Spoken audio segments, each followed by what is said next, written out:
que dessa música? Primeiro que ele tem liberdade aqui, amém? Amém? Segundo que ele quer fazer algumas mexidas na nossa vida, né? Amém? Ele quer fazer algumas mexidas. Sempre que nós temos essas oportunidades na igreja de tratar de família, é aquilo que o Senhor disse, o diabo se levanta. Eu tenho certeza que nesses 30 dias aí, 45 dias, você falou, né? Casamentos com problemas, situações se levantam, aquele casamento que parece que nada derruba, pá, não é assim? Mas a expectativa de Deus é que a gente continue lutando para que o nosso relacionamento, para que o nosso casamento seja abençoado, seja bênção, amém? Queridos, lá em Gênesis do capítulo 1, no verso 26, aquilo que disse o pastor, né? Disse Deus, façamos o homem a nossa imagem, a nossa semelhança, né? E Deus fez e disse, olha, vão, como disse o pastor agora há pouquinho aqui, vão e encham a terra, reproduzam, né? Foi algo que o próprio Deus fez. É a primeira instituição que o próprio Deus faz após criar o homem, é o casamento. E eu quero falar sobre blindando a nossa família. Não é só o casamento, mas eu quero falar sobre blindar, fala comigo, blindar a nossa família. O casamento cristão é base da sociedade. Se ela ainda não está esfacelada, destruída, quebrada, é porque tem uma igreja que luta para que os relacionamentos estejam alicerçados, né? Se não for a igreja, a família já teria sido destruída por tamanhas investidas do diabo, investidas de Satanás, investidas de pessoas mal intencionadas. Por quê? Porque pessoas usadas pelo próprio diabo, elas tentam de alguma forma enfiar goela abaixo da gente algumas situações, como disse agora o pastor, e a última foi a do STF, liberando para que pais e mães trans, possam colocar o nome social no nascimento do filho. É um negócio doido, né? É um negócio tão doido, que às vezes a compreensão humana, a gente não consegue entender, não consegue compreender. Então, Deus é o criador da família. Diga comigo, Deus é o criador. Quer dizer, aquele que criou, ele colocou na terra essa instituição tão poderosa que é a família. Então Gênesis capítulo 2, verso 22 a 25, vai falar, Deus dizendo, colocando ali, né, a sua marca no casamento, né? Deus diz assim, olha, eu estou estabelecendo, e ele vai lá, ele tira do lado do homem, da costela do homem, né, a mulher, e agora ele junta esses dois para serem aqueles que vão encher a terra, que vão cumprir o propósito de Deus. O casamento não existe só para a felicidade das pessoas, né? Ali duas famílias envolvidas, duas pessoas envolvidas, mas a família não é só para o seu prazer, ela é para o propósito de Deus. Diga comigo, a família foi criada com um propósito, né? Tem um propósito, nós vamos falar disso. E a primeira coisa que eu quero falar para você, para blindar o nosso relacionamento, tem que ter amor. Diga comigo, amor. Sem amor, o próprio Paulo diz que o amor, ele supera tudo. O amor, ele vence o mal. O amor, ele ajuda nas horas mais difíceis, né? Eu e a minha esposa já estamos indo para, vamos fazer 39, né, amor? 39 anos de casados, né? Então é uma história, é um tempo realmente grande que as coisas vêm acontecendo. Então, se não tivesse amor nos momentos de dificuldade, pode ter certeza, não resistiria. Então, um casamento sem amor é como o verão sem sol. Imagina, o verão inteiro passou e a gente não viu o sol. É um casamento, vai ser um casamento frio, úmido. Se for Curitiba, então, úmido, né? Começa a casa no inverno, não começa bolorar, se você não for lá, não limpar, não fizer, não colocar, não aquecer aquele lugar, né? Então o sol, ele aquece, e o amor é isso. O amor, ele é fogo, né? Já existe até música que diz assim, que o amor é o fogo que incendeia. Muitas vezes o fogo é paixão, mas o amor é isso, que faz com que nós possamos ter essa clareza, essa bênção de Deus. Sem amor é um rio sem água, é como uma despedida sem abraço. Não é gostoso igual aquele, né, de você abraçar. Então, o relacionamento, né, o casamento sem isso, sem o amor, é um casamento dado ao fracasso. Só falar eu te amo não resolve, né? Não adianta eu falar para o meu filho que eu amo, mas se as minhas atitudes a ele, né, se as minhas atitudes em relação à minha esposa, elas não são de amor, elas são de outra coisa. Então só falar de amor não resolve, não adianta. O amor precisa ser demonstrado. Tem gente que fala assim, eu te amo, olhando no chão assim, né? A mulher fala assim, amor, você não fala mais que eu te amo, né? Eu te amo, né? Olhando para a terra assim, né? Nem olha mais para a pessoa, né? Como é que é lá na sua casa? Como é que é o relacionamento de amor entre você e seu marido, entre você e seus filhos, né? Eu estou vivendo agora com a Alice 9 meses, né? Você vê que amor que é. A gente passa 2 dias fora, ela já sente falta da gente, 9 meses, e ela já sente falta, e ela abre o sorriso, aquele sorriso que não tem preço, pastor Marco, não tem preço. Aquilo é maravilhoso, porque ela já sente amor, ela já sente que a gente ama, que a gente tem cuidado com ela, né? Então o amor precisa ser demonstrado. Diga para a pessoa que está do seu lado, se for seu marido, você precisa demonstrar amor por mim, né? Você precisa demonstrar, né? E esse amor precisa ser demonstrado com o quê? Com carinho, com carícias, com palavras de afirmação, com presente, por que não? Nós, eu e a minha esposa, eu sempre falo, eu gosto de falar em casais, né? Em família, eu gosto de falar com a minha esposa. A gente sempre está junto falando. E a gente tem usado muito a questão do livro As 5 Linguagens de Amor. Se vocês já ouviram aqui, é um livro fantástico. Se você não tem na sua casa, compre. É um livro do Gary Chapman e Gary, né? Gary Chapman. E o livro é 5 Linguagens de Amor. Tá? A minha mulher diz que tem as 5, pastor. Meu Deus, a pastor já sabe do que eu estou falando. Toque físico, que mais? Me ajude. Presente, palavra de afirmação, serviço e tempo de qualidade. São 5 situações. A minha mulher diz que tem os 5. Claro que ela tem alguns que é um pouco mais aguçados. Por exemplo, né? Presente, né? Tempo de qualidade, são os 2 mais fortes que a minha esposa tem. Então você vai descobrir ali isso. Às vezes a gente convive com alguém tanto tempo, não sabe, né? Às vezes está querendo tocar naquela pessoa, mas ela não gosta que você está tocando o tempo todo, está beijando o tempo todo. Ela gosta que você tenha tempo de qualidade, para aquele café, né? Para aquela palavra e tudo mais. Então esse livro é muito interessante. Então o amor é como uma planta. Se você não regar, se você não cuidar, se você não jogar a terra boa ali, ele morre, ele acaba. O amor acaba, pastor. Há muita gente que casou amando mesmo a pessoa, porque eu acredito nas pessoas que elas amavam, mas elas não cuidaram do seu jardim, né? Não cuidaram do jardim do casamento. Elas não cuidaram. Por exemplo, esqueceram datas. Eu sou terrível com data. Eu falo para minha esposa, amor, vai escrevendo, vai lembrando a gente. Eu vou falar aqui para as mulheres, irmãs, não fique esperando que seu marido lembre do dia do aniversário de casamento, do aniversário. São coisas, marcas importantes, mas os homens às vezes preocupados com tanta coisa. Vai lembrando ele, entendeu? Coloca lá na geladeira, não esqueça do dia 9 de abril, né? É o dia do casamento, meu casamento com a minha esposa.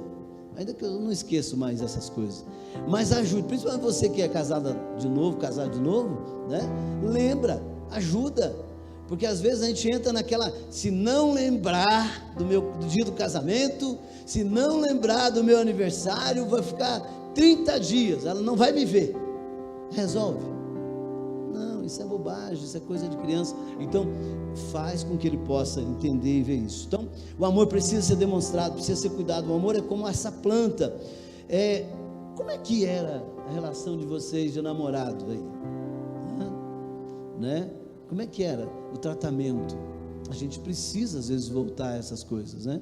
Por exemplo, eu e a minha esposa, em datas especiais, tanto de aniversário como de casamento, hoje a gente tem um lugar que a gente já vai mais de 10 anos, amor. É um lugar simples. É uma casa lá em Santa Felicidade. A gente vai, tem uma massa que a gente gosta, tem um suco que a gente gosta, e a gente comemora lá, principalmente os nossos aniversários de casamento. São marcas que a gente tem, e que os meus filhos já estão pegando. Esses dias eu estava vendo o Dan e a Caroline estavam lá comemorando, no mesmo lugar onde a gente vai comemorar. Você consegue entender? São marcas que você vai transferindo, você vai passando para frente. Então, como é que era essa situação? Vamos lembrar um pouquinho, né? Como era, como namorados. Tem muitos homens que ficam românticos quando namoram, né? Mas depois esquecem. Não é? Camarada, para ganhar o coração da mulher, ele fica romântico, ele leva flores, ele dá presente. Eu me lembro de quando a minha esposa fez 14 anos de idade, eu dei um presente para ela, quase apanhei em casa, porque eu gastei o salário de algum tempo, não, de 14 eu te dei um relógio, de 15 eu comprei um anel, né, de brilhante mesmo, pastor, anel de brilhante, e nem namorava, eu só queria ganhar o coração dela. Veja só, rapaz, aquele anel, eu ganhava bem, eu era mecânico, moleque, 16 anos, mas eu ganhava, tinha salário de homem de verdade, eu ganhava muito bem, e aquele salário levou mais ou menos uns 10, 15% ou mais do meu salário, todo mês, por alguns meses, para pagar aquele, foi até o outro aniversário, para você entender. Então, quando a gente quer, mas às vezes a gente esquece disso, da importância disso, né? E a gente vai deixando, vai colocando de lado. Então, a gente precisa voltar a essas situações. Eu sou normalmente, as minhas palavras estão no iPad, mas eu estou com dificuldade de enxergar, e o meu iPad onde ficou? Em Londrina, pastor. Foi lá em Londrina, fui para lá, cheguei na casa do pastor, larguei o iPad em cima e hoje liguei para o João, meu iPad está onde? Está lá em Londrina, está lá em Londrina. Gente, então, nós precisamos entender isso. Uma das coisas que nós precisamos, falei de amor, uma das coisas que é importante, diálogo, conversar, falar, né? Porque a gente tem a facilidade de, quando a gente se sente ofendido, a gente não fala, a outra pessoa não fica sabendo nada a respeito, e ele fica revoltado, ela fica revoltada, porque não há diálogo, não há conversa. Então se a gente quer blindar, estou falando de blindagem do nosso relacionamento, do nosso casamento, a gente precisa de diálogo. Com os nossos filhos, a mesma coisa. Às vezes a gente diz, não, eu sou o pai, eu sou a mãe, e comigo aqui é no chicote. Irmão, daqui a pouco eu vou falar um pouquinho sobre isso. Então, qual a fala do esposo ou do marido? Ele não me ouve, né? Ela não me ouve, eu estou falando e ele está no celular. Esses dias tinha alguém reclamando lá em casa, né? Não vou contar quem que era, mas um dos meninos estava assim, pai, você não me ouve, né? Pai, você não me ouve. Era o filho dele, né? Ele com o celular, fazendo coisas, não estava fazendo nada de errado, mas o Arthur estava ali, que o Arthur é acelerado, né? O Arthur falando, querendo, e o pai estava intertido naquilo que estava fazendo e respondendo talvez alguém. Então, muitas vezes esse diálogo tem feito falta na nossa vida. Então, viemos de famílias diferentes. Tem gente daquela família que, como diz o pastor Cláudio Duarte, dos aglomerados, né? Dos aglutinados, né? Ele usa a palavra aglutinados, né? E tem outros que não, tem outros que é aquela família toda certinha. A minha família, as nossas famílias eram mais ou menos mais para aglutinados do que para ser tão distante assim. Mas a família da Vilma um pouquinho mais reservada. Mas a minha, né? Junta todo mundo, era tio na casa do tio, era tia na casa. Rapaz, eu sou filho de italiano, e eu me lembro que a minha avó teve, só para vocês entenderem, teve 22 filhos. Italianinha, ela é de linha francesa, e o meu avô italianão. E ela teve 22 filhos e 14 viveram. Quando a gente reunia, e era assim uma escada muito grande, teve 2, teve 3, depois começou a ter de 1 em 1, mas era aquela escada todo ano. Não tinha televisão naquela época, irmãos, o avô não era fácil, né? Então foi aquela família assim. Quando vieram a nossa geração, a gente se juntava 15, 16, 20 primos, na minha casa tinha 7. Imagina você como é que era isso. Quando juntava algumas das irmãs, minhas tias, a gente ia para a casa da avó no final do ano, era uma mesa enorme, tinha comida para todo mundo, graças a Deus era uma família abençoada, mas assim, era uma família de aglutinado, todo mundo dormia naquele galpão, aquela casa grande, mas não tinha quarto para todo mundo, né? Mas às vezes a gente vem de famílias diferentes, trazendo situações diferentes, entendimentos diferentes. Nós precisamos entender, né, que no início da relação é muito importante, né, que a gente possa estar ouvindo um ao outro, porque às vezes, eu me lembro que eu chegava lá na casa do meu sogro, a minha mulher, que hoje é minha esposa, quando era namorada, ela demorava quase 1 hora depois que eu chegava, né, para sair, toda arrumadinha, toda perfumadinha, como sempre foi, né? Mas o tempo vai passando, as coisas vão ficando naturais às vezes no casamento, e a gente precisa manter algumas coisas, né? Falar sobre algumas situações. Nós às vezes deixamos explodir, e aí quando explodiu, você já falou o que não devia ter falado, mas que devia ter conversado, e aí, amigo, amiga, irmã, a coisa fica perdida, fica complicada. Então, muitas vezes a comunicação no início da relação é isso, não é muito boa por isso, porque são famílias diferentes, você não conversava, né? Eu tenho uma história agora que eu até, é do Eduardo, né? O Eduardo fala isso. O Eduardo casou agora 5 anos atrás, já tem 5, né? Fez 5 anos de casado agora, dia 6 de agosto, 5 mesmo, né? E ele falou assim, ele conta que ele, como ele fez, como é que é? Resolvi esperar, não? Como é que? Romancear, mas tem um nome que coloca a mão, escolhi esperar. O primeiro beijo deles foi no altar. Então, ele falou, pai, já falou para mim, mas já contou para outros, eu casei para namorar. Alguns namoram para casar, né? E ele casou para namorar, e é muito bonito ver os dois, é muito bonito. Eles conversam aquela coisa. Rapaz, acho que nós tivéssemos conversado tanto igual os dois conversam, nós não tínhamos tantos problemas quando nós tivemos no início do nosso relacionamento, porque a gente não foi ensinado. Nós aqui, pastor Marcos, eu não sei se a pastora vai concordar comigo, mas nós entramos no casamento sem ninguém falar nada pra gente. Minha esposa ficou grávida na noite de núpcia, tá aí o resultado. Foi bom? Mas caramba, nós não tivemos nem como viajar, fazer nada, pastor. 3 meses, né? Não, é uma bênção, graças a Deus. Mas eu digo assim, falta de preparo, de conhecer, de vida, né? Então, a gente precisa entender isso. Famílias que não nos ensinaram. Olha, é aquele pai chucrão, aquele marido que falava, mandava, gritava, né? É do meu jeito. Mas de certo mesmo tem que ser do jeito de Deus. Se a gente quer ser feliz no nosso relacionamento, tem que ser do jeito de Deus. Tem que ser do jeito de Deus. Então, isso é muito importante. A terceira coisa é a união. A gente precisa ser unido, né? É o que a gente precisa fazer. Coisas juntos, ser parceiro para a vida. Tem gente que um vai para o cabeleireiro e o outro vai para o barbeiro, né? Às vezes, nós até cortar cabelo, a gente corta no mesmo lugar, né, amor? Enquanto ela vai arrumar o cabelo, eu vou. A gente tem que ser parceiro para a vida, sabe? Parceiro para a vida. Um só gosta de pescar, né? Vive pescando. A pescaria miserável que nunca acaba, nunca traz um peixe, pastor. Mas pesca que é uma maravilha, viu? Sabe?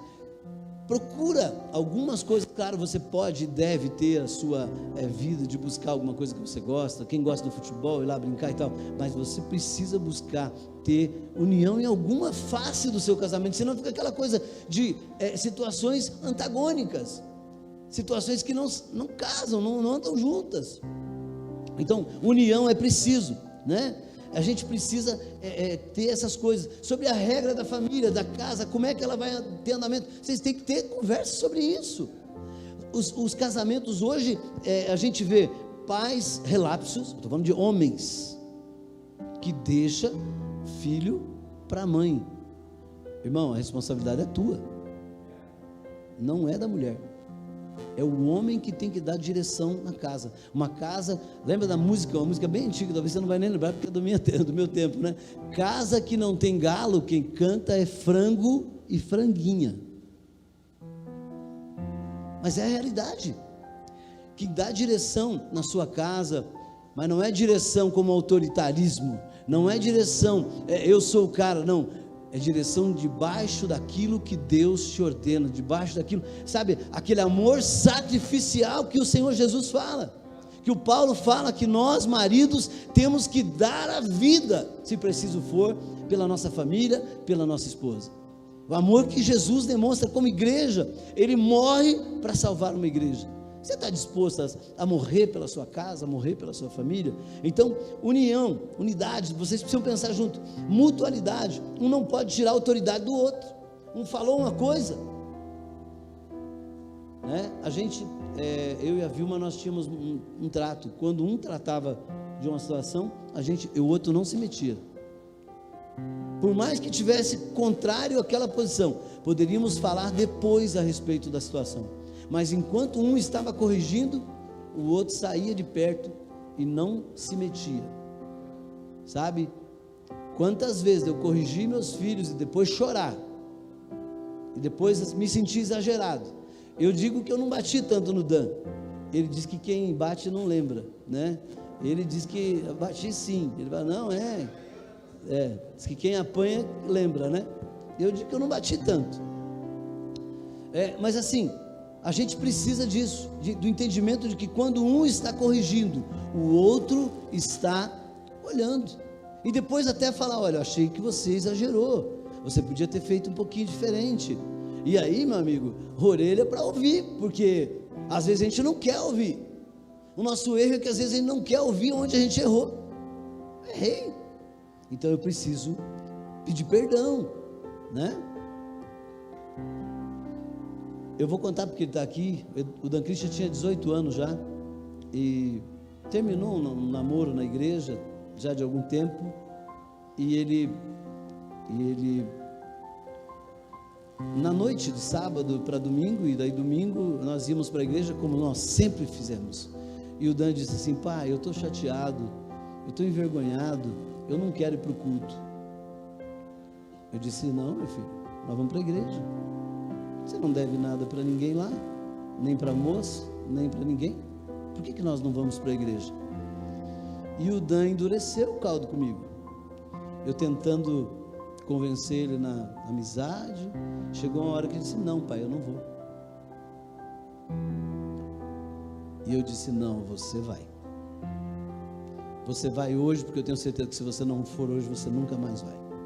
E eu estou contando isso aqui porque eu dificilmente conto disso, mas o Dan já contou no encontro com Deus, que se não fosse talvez a minha fala de segurar, de mostrar força e dizer não, nós vamos, talvez ele não estivesse na igreja. Você consegue entender? Irmão, você tem que ter posicionamento. Agora, como é que você vai fazer isso? Se você não é crente de verdade, se você não está na igreja de verdade, Deus não está nem aí se você está, o diabo não está nem aí se você está na igreja. O diabo começa a ficar preocupado quando você está comprometido com a igreja. Comprometido não é só aquele que dizima, é aquele que dá a vida. Lembra do porco e da galinha? A galinha tinha uma festa lá, a galinha falou, vou dar os ovos. Alguém falou, mas tem que ter o bacon. Quem é que tinha que morrer? Era o porco, amigo. A galinha estava tudo certo, ia continuar vivendo, mas o porco tinha que morrer. Irmãos, é isso, compromisso é isso, comprometido é isso. Eu não gosto de gente que fala assim, eu estou envolvido lá na igreja. Irmão, envolvido até o diabo às vezes está envolvido, porque ele vem para ver como é que é o negócio, e põe fogo num para poder falar uma bobagem, né? Agora, comprometido dá a vida por aquilo, comprometido desgasta por aquilo, comprometido gasta suas energias, gasta seu recurso, comprometido gasta tudo que ele tem, em busca de ser feliz, em busca de ser bênção naquela família, em busca de ser bênção naquela igreja. Então, eu gosto da palavra comprometido, não sei você, né? Então, você não pode tirar de forma nenhuma a autoridade um do outro. A outra coisa é, você precisa entender, tem que sair da rotina. Rotina é uma praga. Até a rotina daquele bife, todo dia aquele bifão maravilhoso, que o dia que você chega lá, rapaz, vai chegar um dia que você vai olhar aquele bife e falar, mas bife de novo? Picanha de novo? Não aguento ver picanha mais. Eu me lembro, nós ficamos, você lembra disso, Dan? Nós ficamos em Cuiabá, irmãos, a banda Encontro, a gente tinha uma banda, e nós ficamos em Cuiabá num hotel maravilhoso, mas lá só tinha um prato, ou era filé com não sei o que, com batata e arroz, era aquele prato trivial ali que tinha para a gente comer, e tinha um prato de picanha, era uma maravilha, picanha, duas fatias de picanha, pastor, sabe? Aquele arrozinho, feijãozinho, não, feijão não tinha, arroz, uma salada. Um dia nós falamos, bispo, arruma um dinheiro para nós ir comer fora, porque nós não aguentamos mais comer no hotel, nós ficamos 30 dias, chegou uma hora, sabe que nós queríamos comer? Feijão, senti cheiro de feijão. Não sei se você vai entender o que eu estou dizendo para você, mas rotina é um negócio terrível, e até tem muitas irmãs que têm uma rotina de cozinha, de cozinhar, né? De cozinhar a mesma coisa, do mesmo jeito. Irmãos, a gente precisa, em todas as áreas da nossa vida, a gente precisa. Então, use a criatividade no seu casamento. Seja criativo com seu marido, com seus filhos, com sua esposa. Criatividade faz muito bem ao casamento. É muito bom ter uma tradição familiar, como eu disse agora há pouco, de ter um lugar para você ir, de ter um lugar para você como referência lá do lugar onde você vai, mas ter, né, de vez em quando, o lugar de você sair, de fazer algo diferente, né? É muito importante. E às vezes não é nem coisas muito grandes, mas é sair. Eu e a minha esposa mesmo, faz tempo que nós não vamos num parque. Até a Vilma falou essa semana, nós precisamos pegar os meninos agora os netos, e ir num parque, entendeu? Por quê? Porque a vida está acabando. Para mim, para ela, quanto tempo falta? Agora é quanto falta. Fiz 58 anos há 2 semanas atrás, dia 25 de julho. Meu amigo, vou dizer um negócio para você, não gaste tempo com bobagem, não perca tempo com bobagem. Tem uma coisa, sabe aquele erro lá de trás que você errou, que ela errou, que os dois erraram? Apaga, põe para trás, vai embora, segue em frente, viva a vida, porque ela é curta, sabe? Não dá para você ficar gastando tempo, porque cada vez que você volta lá naquele encalho onde você caiu, o cheiro é pior do que quando aconteceu, e nem mesmo mentalmente, sabe? Eu me recuso, às vezes o diabo quer me levar a pensar eu falo, diabo, em nome de Jesus, eu vou pensar no que eu ainda tenho para viver, eu vou pensar na bênção que eu ainda tenho para viver, não vou ficar vivendo de passado. Sabe quem é que vive de passado? Museu. Eu não sou museu, a não ser que você seja museu. Não somos museu. Diga, eu não sou museu. Em nome de Jesus, não somos museus, não é para viver de passado. Então, querido, querida, nós precisamos entender que nós não podemos viver de rotina, né? Aquele churrasco de domingo, passeio no parque, no shopping, levar os netos, que é o meu caso, né? É muito bom e é importante. Leva eles enquanto eles querem ir com você, porque chega uma hora que eles não querem nem saber o que é para você, só quer ter os 50 para eles gastar. Vô, não vai não, vô, você vai me atrapalhar a minha zaradinha com a menininha lá, com a garotinha lá, que negócio você vai, né? E vai chegar.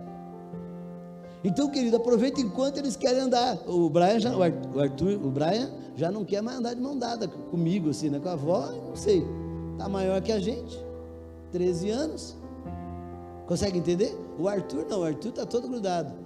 Lá em casa a gente tem o dia do McDonald's, é um dia depois do pagamento, primeira sexta-feira depois do pagamento a gente vai no McDonald's. Não precisa falar aqui, irmão, não dá para dizer que não dá, você pode adiantar essa data, agora atrasar não dá, porque o Arthur cobra, avô, é tal dia, e eu faço questão ou de almoçar com ele e comer o McDonald's, até acabo comendo o McDonald's junto também.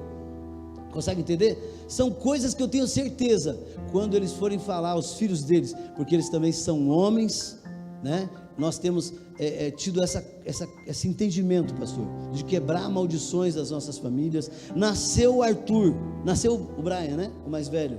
Eu pedi para o Dan, filho, eu posso orar pelo nascimento do Arthur? Eu sei que depois você vai orar, mas eu quero quebrar todas as maldições familiares na vida do meu neto.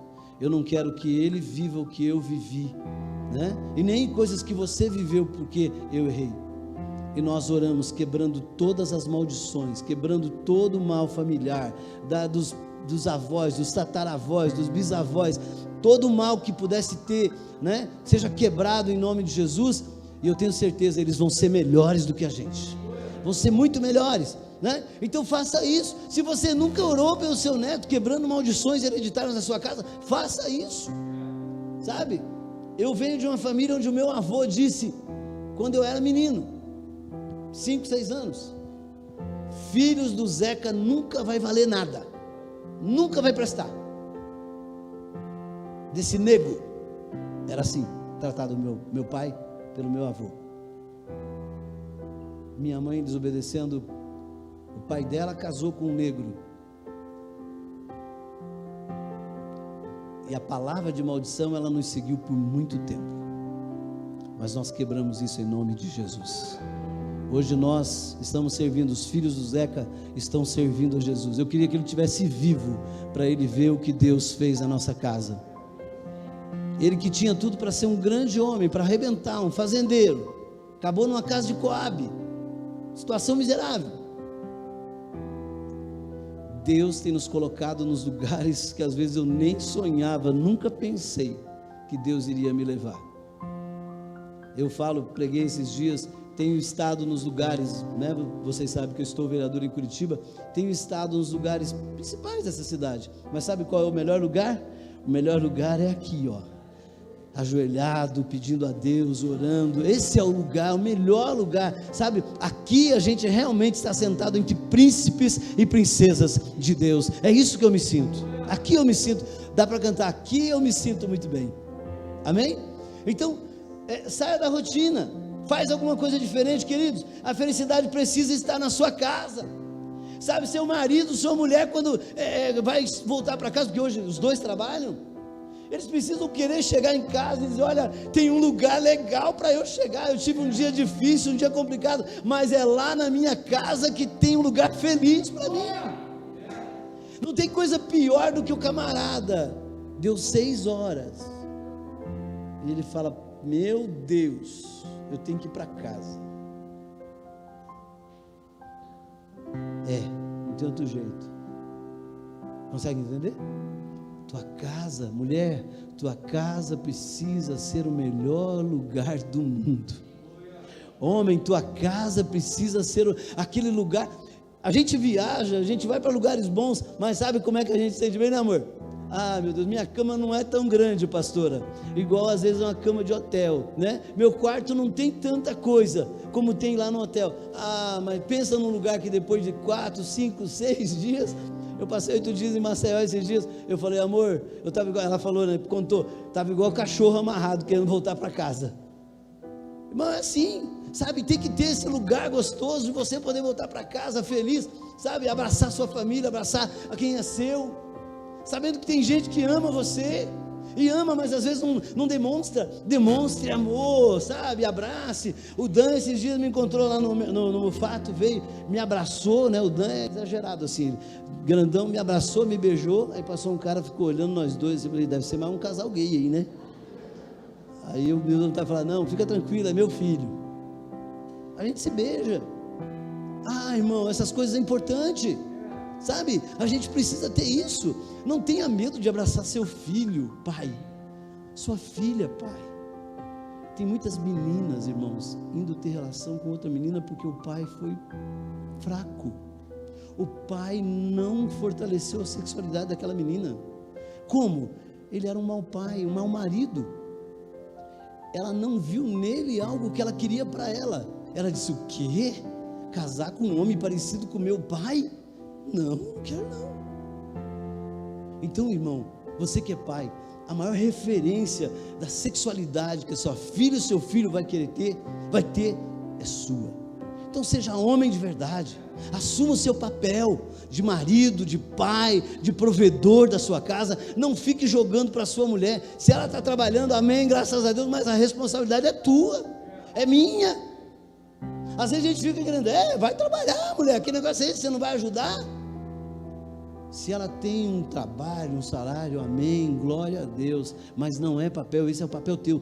Deus te colocou nessa família como provedor, como pai, como pastor dessa casa. Consegue entender? Então a gente precisa ver isso. Então na sua casa esse lugar precisa ser um lugar feliz. Tem que ser um lugar, escreve lá, esse lugar é o lugar mais feliz do mundo, e torne ele feliz. Não é porque é a gente que torna. Se eu chego chutando o cachorro, derrubando o portão, não é aquela coisa toda, porque eu estou todo, trouxe tudo lá de fora, eu vou ter problema, né? Ao invés de ter um tempo de bênção. Então, queridos, diga comigo, a felicidade precisa estar lá na minha casa, e eu preciso ser ela. Eu preciso ser ela. Você consegue entender? Porque às vezes a felicidade está lá, tua mulher te esperando felizmente, né? E você feliz, e você chega lá de todo jeito, né? Então o ambiente quando não é desse jeito, quando não é um ambiente feliz, não é um lugar bom para se estar. Você gosta de estar num lugar que é infeliz? Ninguém gosta, né? Ninguém gosta. Então, querido, a gente precisa. Eu falei de amor, diálogo, sair da rotina, né? Falei de criatividade. Poderia falar de muitas outras coisas, como fé. O casamento tem que ter fé, pastor? Tem que ter muita. Para casar tem que ter fé, né? Fé, porque acreditar no outro. Fé é crer que o outro não vai te abandonar. Fé é acreditar que o outro vai caminhar com você todo o tempo. Poderia falar de coragem. Preciso de coragem, pastor, para casar? É preciso.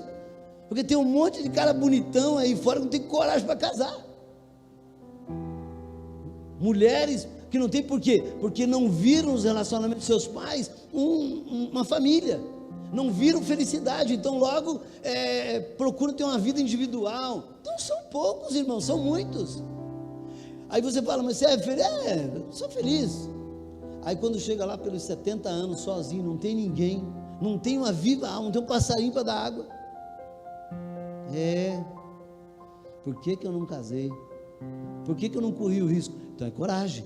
Preciso de coragem para casar, né? Ousadia, preciso de ousadia para casar, né? Tem uns meninos, eu digo para você porque eu não tinha dificuldade, igual quando cheguei na minha esposa, que na época era uma menina, 14 anos, eu falei, eu quero casar com você. Ela falou, você está brincando casar comigo? Eu tenho 14 anos. Eu falei, não tem problema, eu vou cuidando. Vai cuidando, irmão. Eu ficava cuidando, namorava outras e ficava cuidando. Mas ela sabe disso, dentro da igreja. Aí eu falei, caramba, eu estava no exército, eu falei, vou dizer que vou ficar noivo, vamos ver se ela vai morder a isca. É batata, irmã, né? Falei, olha, anunciei que eu ia ficar noivo. A menina que eu estava ficou muito feliz da vida, né? Que não sei porquê, eu era feio que dava dó, irmão. Hoje eu estou bonito, né? Meu paletó listrado não tinha só meia lista, não era nem uma lista. Então, magro mesmo, magro que dava dó, e feio também. E eu falei, vou casar.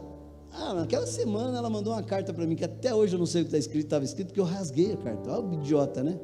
Estava na frente da namorada, bem que eu ia ler a carta, porque não mandou na outra hora, né, pastora? E dali em diante a gente realmente reatou. Terminou, eu saí do exército no final daquele ano, do quartel, servi o exército em 82, e terminou, 83 nós casamos, né? Ou é o contrário, 81, 83 nós casamos. Foram quase 4 anos entre vindas e voltas, saídas e voltas, mas eu sabia o que eu queria. Consegue entender? Eu sabia.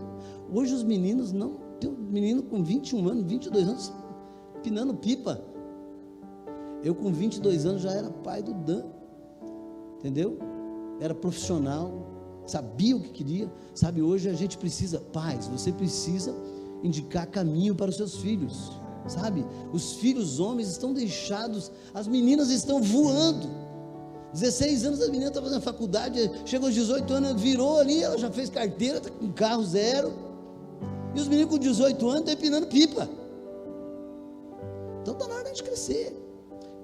E por que isso? Porque muitas vezes o pai não foi aquele gestor para indicar o caminho. Não é fazer que o filho seja igual ao pai, a mesma profissão, mas daqui a pouco eu vou falar sobre essa questão dos filhos. Então, queridos, nós não podemos deixar que os maus entendidos se ponham ao sol, sabe? Se você quer vencer no seu casamento, no seu relacionamento, tem um mal entendido, não deixa. A Bíblia fala, né?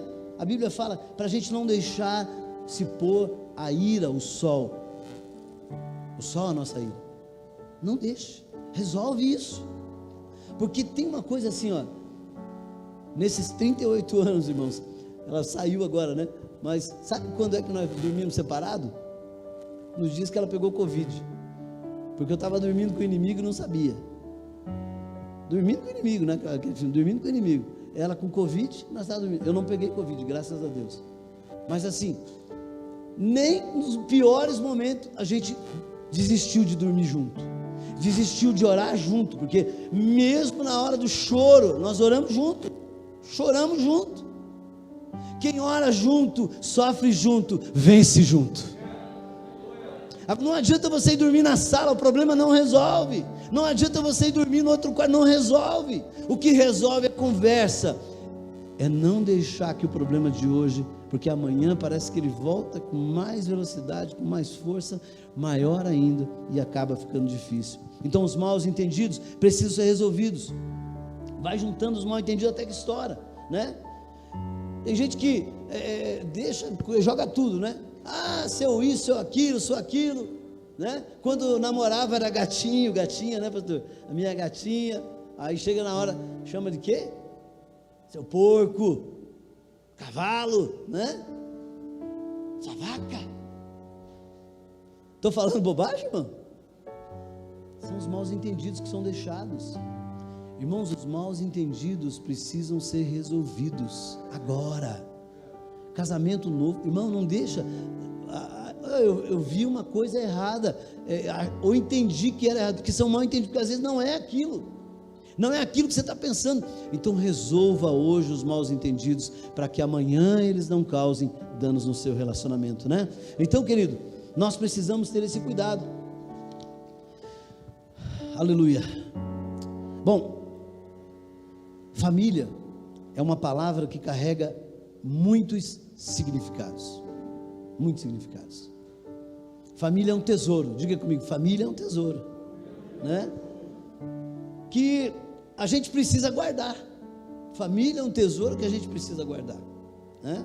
Você pode ver que famílias disfuncionais, normalmente é porque ninguém dá bola para nada, ninguém valoriza nada. Então, famílias precisam, é um lugar maravilhoso, lugar de tesouro. Família ainda é tida como refúgio. É na família que quando você está enfermo, você corre para lá. É na família que quando você foi roubado, você corre para ela. Hoje está fazendo 10 dias, os miseráveis entraram lá na minha casa e levaram os eletrônicos de casa, TVs, 2 computadores estavam em cima da mesa, 2 celulares do Arthur e do Brian. Os 2 choraram muito, né? Por causa da perca do bem. Foi ruim demais assim, mas nós oramos com eles depois, falamos: filhos, Deus vai dar de volta. E no dia seguinte a minha esposa me convenceu a comprar uma televisão e pôr lá, porque os 2 estavam lá, os pais viajando, e os 2 estavam lá com a gente, chateado com aquela coisa. E eu liguei a TV e falei: filho, nós vamos consagrar a TV, a primeira hora vai ser para Deus. O diabo roubou, mas o louvor nós vamos dar para Deus. Eles não entenderam muito não, mas queriam ligar, queriam já ver as coisas deles.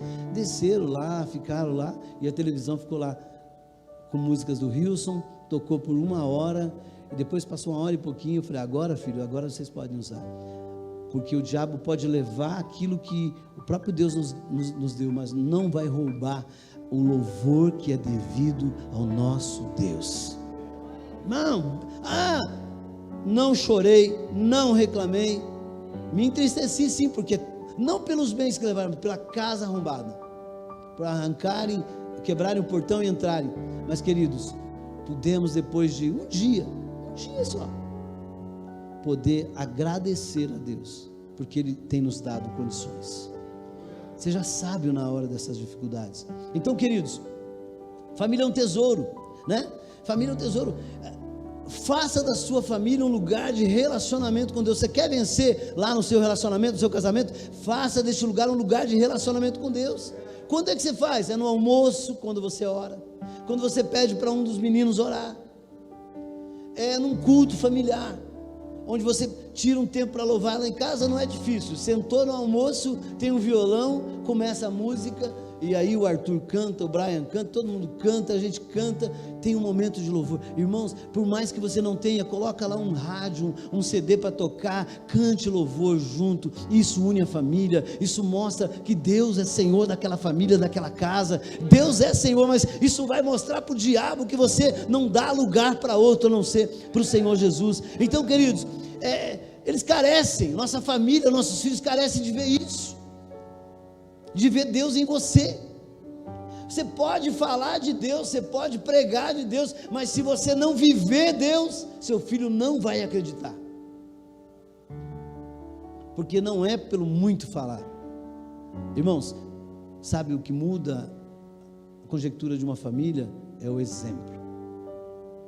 As coisas não mudam por muito falar, ou por muito pregar, não, elas mudam por exemplo. Está cheio de gente falando, está cheio de gente falando de Deus, está cheio de gente falando de família, está cheio de gente falando de tanta coisa, casamento destruído, separado, vivendo terceiro, quarto matrimônio.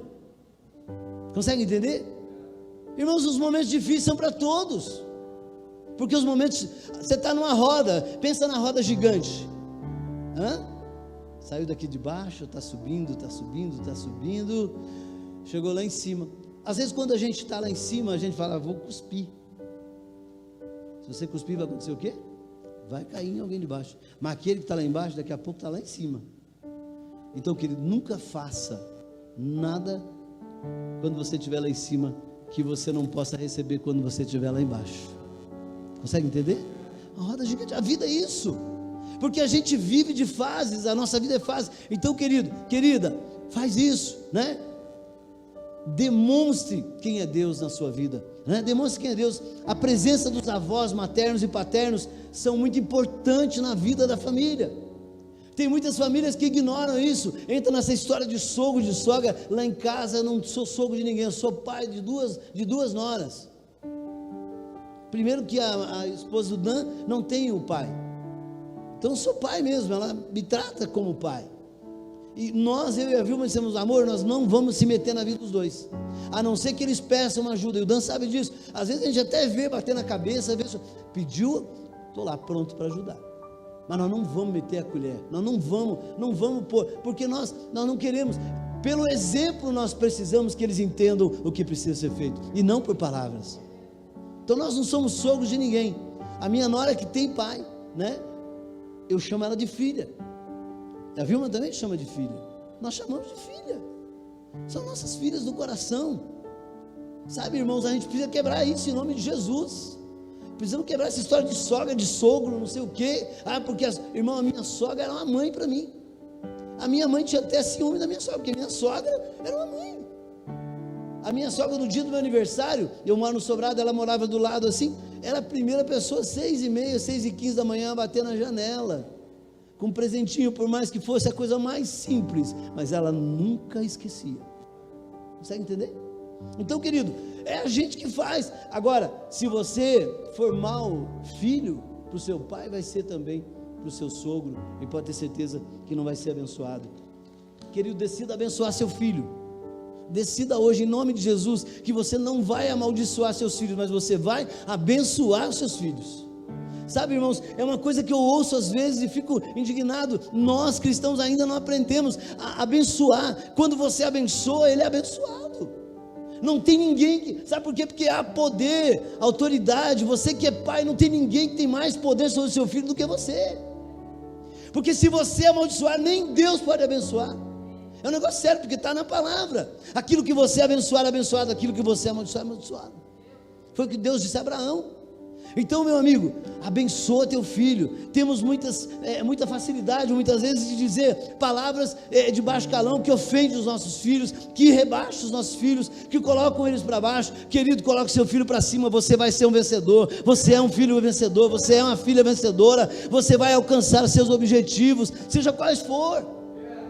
Sabe, abençoe seu filho nos propósitos que ele tenha. Abençoa ele, coloca a mão, ora por ele. Diga, vai dar certo, meu filho. Não vai ser fácil, mas vai dar certo. O Dan está na mesma empresa, quantos anos, Dan?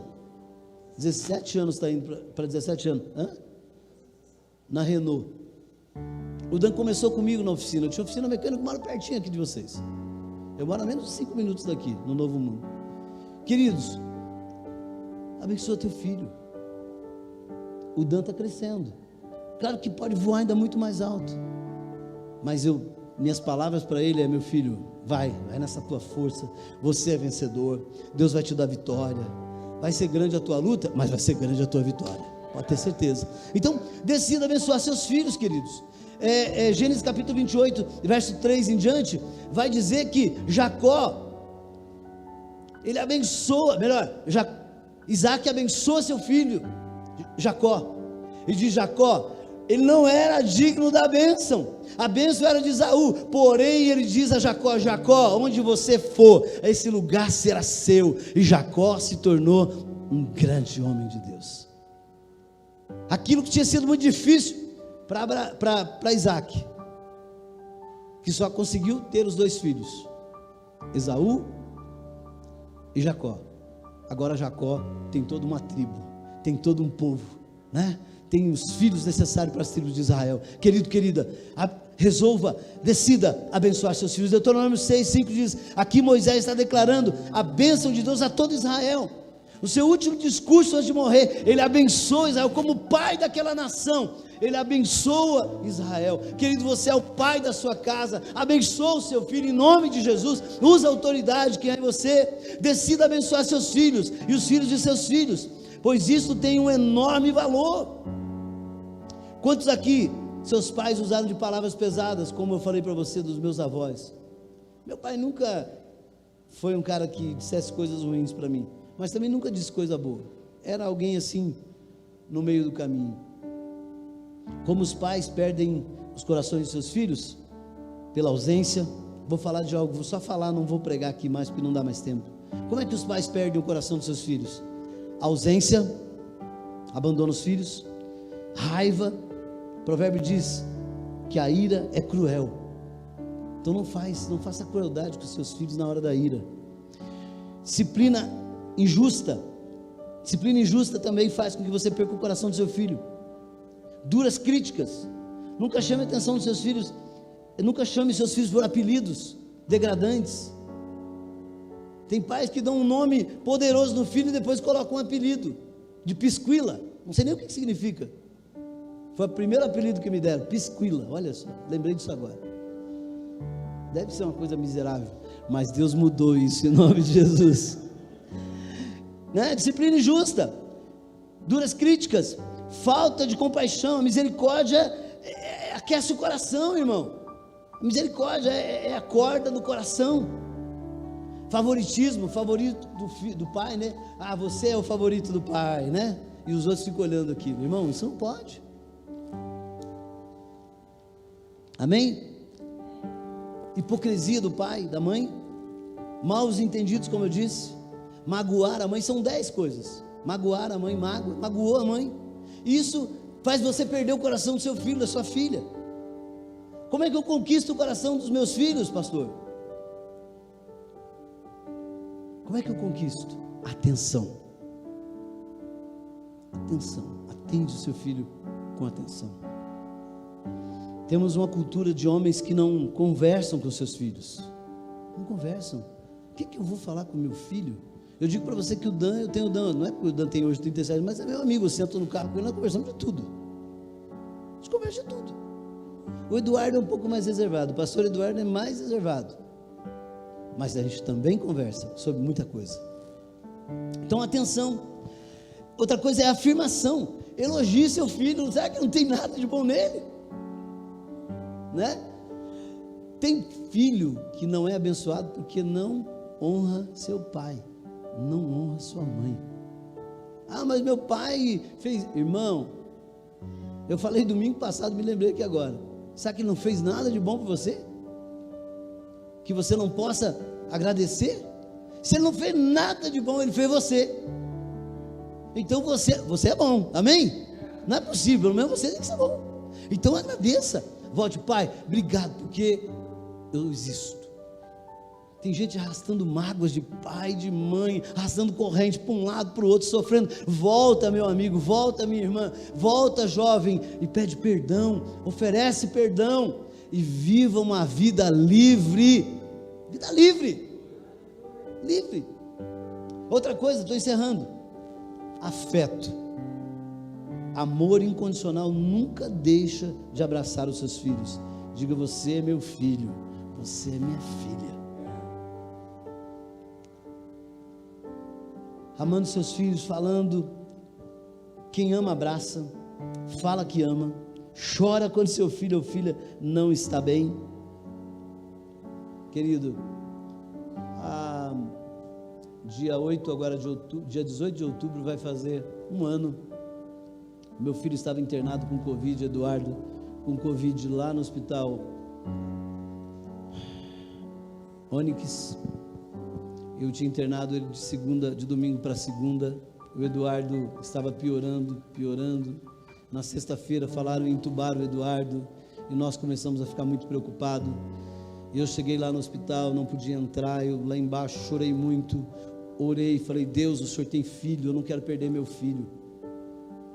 E na manhã seguinte, no dia 18 de manhã, eu liguei para um amigo, o Dr. Paulo, para ver o que eu fazia. Ele falou: Ezequias, pega o medicamento, hidroxicloroquina.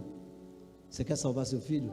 Usa a sua autoridade de pai, de vereador, de pastor, faz alguma coisa, vai lá e coloca na boca dele. Que missão, meu irmão, parecia impossível. Cheguei lá 3 horas da tarde, Vilmar, que é um dos meus assessores, disse: enfermeira, tem como o pastor subir para orar pelo filho dele? Ela disse assim: não, agora eu não consigo, mas se o senhor vier 5 horas da tarde, era 3 horas, eu consigo que o senhor entre. Irmãos, eu voltei em casa, eu não tinha dormido aquela noite toda, orando a noite toda. Acho que eu nunca orei tanto na minha vida. Eu falei: amor, que eu estava dormindo separado de você. Foi a única vez que a gente ficou separado assim. Claro, de viagem a gente acaba ficando longe, mas em casa nós nunca dormimos separados. E foram únicas semanas, praticamente nós passamos uma semana até que ela tivesse passado o Covid. E eu entrei às 5 horas no hospital, 5h15. Já entrei com os 2 comprimidos na mão assim, ó, parecendo bandido, pastor. Coloquei os 2 comprimidos na boca dele, era 5h15 da tarde. Ele tomou um susto: pai, e se eu passar mal? Eu disse: em nome de Jesus, você não vai passar mal, você vai viver, meu filho, em nome de Jesus. Orei com ele, saí dali. O Eduardo já não dormia 5 noites. Era 5h49, ele mandou a mensagem. Era 10 horas da noite, ele falou: pai, eu acho que eu vou conseguir dormir. Teclou, ele já não teclado, aquele sábado ele não tinha teclado o dia inteiro, porque já não tinha mais nada, estava no último do gás mesmo, estou usando o máximo que podia de oxigênio, e aí ele teclou: pai, eu acho que eu vou conseguir dormir, 10 e pouquinho, dormiu até 5h49 da manhã, quando ele mandou a mensagem: pai, eu tive uma ótima noite. Eu escrevi para ele: então você já sabe o que tem que fazer, eu deixei mais 5 comprimidos para ele tomar, sem ninguém saber. Eu estou contando aqui porque eu contei na Câmara, eu falei para o prefeito. Irmãos, muita gente morreu nessa nação, porque não deu crédito a usar um medicamento que estava aí, que não mata ninguém, deu ouvido à Globo. Irmãos, em nome de Jesus, esquece essa desgraça de Globo, vamos viver a vida sem essa praga, vamos viver intensamente a vida. Contar para você, domingo de manhã, o Eduardo, como é que está? A doutora: olha, o seu marido amanheceu um pouco melhor, não sei o que aconteceu.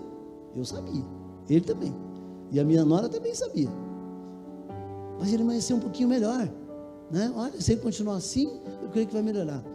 Tomou de domingo e tomou de segunda de manhã, chegou a médica dele mesmo, ligou cantando para minha nora, feliz da vida, que ele estava melhor, que já estava diminuindo o oxigênio. Eu tenho todas as mensagens no meu celular, vou guardar isso aqui, para enquanto eu viver.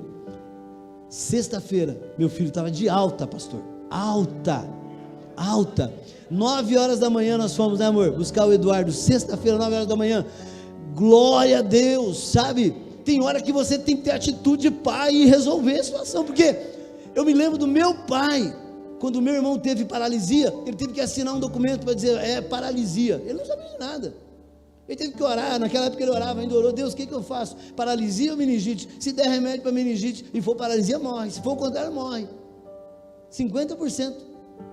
Ele orou, falou com Deus do jeito dele e falou: é paralisia para o médico. O senhor tem certeza? Certeza não tem, mas eu acredito que vai ser isso aqui. E salvou a vida do meu irmão Elias, até hoje está aí. Queridos, tem hora que a gente tem que tomar decisão. Então, querido, querida, a gente precisa entender, né? E aí, para completar, na terça-feira, na segunda-feira, né? Era para ser terça, na segunda-feira nasceu a Alice. Então, para completar e para coroar tudo aquilo que Deus nos deu, querido, vale a pena servir a Jesus, vale a pena. Eu estou na mesma igreja há 41 anos, pastor. Sou membro da Igreja do Brasil para Cristo há 41 anos. Querido, finca teu pé neste lugar. Este é o lugar da tua bênção. Este é o lugar da tua família ser abençoada. Este é o lugar onde Deus vai levantar você como família, como alguém que vai ser exemplo para alguém. Agora tem uma coisa, não saia pelo primeiro problema, pela primeira dificuldade. Você acha que eu nunca tive problema?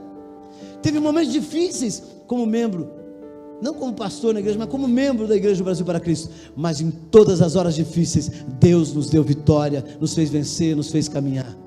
E eu vou dizer para você, finca os pés aqui com o pastor Marco Antônio, e eu tenho certeza, a grande vitória de Deus virá sobre você. Fique de pé, eu estou passando a palavra para o pastor.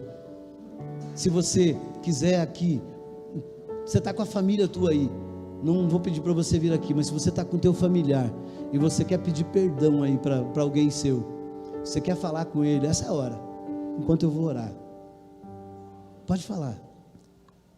Fala aí, se você quer pedir perdão para sua esposa, para o seu marido, para o seu filho. Pai tem às vezes dificuldade de pedir perdão para filho.